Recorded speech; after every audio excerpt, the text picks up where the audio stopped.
Bonjour et bienvenue dans la présentation du calcul des semelles isolées dans RoboMillennium. Nous allons partir d'un modèle déjà réalisé dans la partie structure de RoboMillennium. Il suffit de sélectionner un des nœuds d'appui. Vous pouvez aussi faire une sélection multiple, c'est-à-dire plusieurs nœuds d'appui. L'option se trouve dans les menus déroulants ou à partir d'un icône sur la barre d'outils.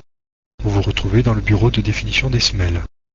Vous pouvez choisir différentes formes de fûts, avoir votre semelle sur un massif gros béton, paramétrer différentes dimensions de votre semelle, ainsi que la largeur du fût.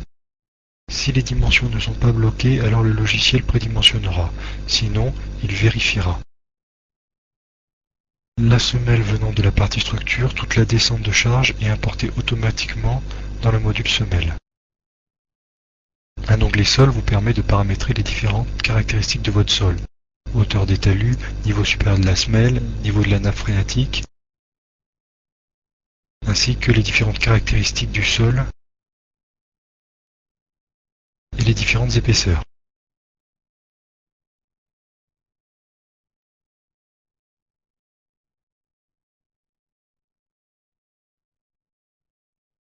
Des options de calcul et dispositions de ferraillage permettent de paramétrer le prédimensionnement effectué par le module semelle. Vous pouvez choisir les différentes vérifications à effectuer. Les caractéristiques du béton, le diamètre des barres pour les longitudinales et transversales. Vous pouvez aussi enregistrer ses préférences ou ses options de calcul. Lançons maintenant les calculs. Dans le bureau résultat, vous allez retrouver toutes les vérifications effectuées par le module. Une représentation graphique vous permet de voir les différents diagrammes de contraintes sous la semelle pour les différents cas de charge.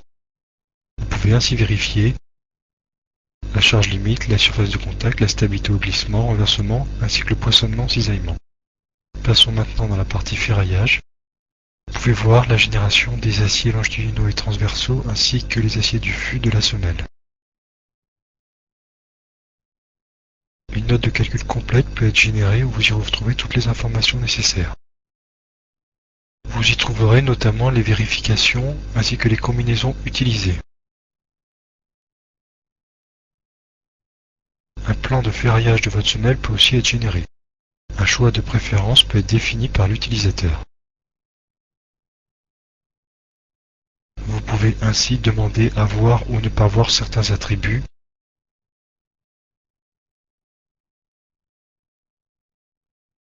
Voici maintenant le plan de ferraillage de votre semelle. Sachez aussi que cette semelle, comme tous les modules d'exécution, peut être exportée automatiquement vers le module R4 ferraillage sous AutoCAD. Merci pour votre attention.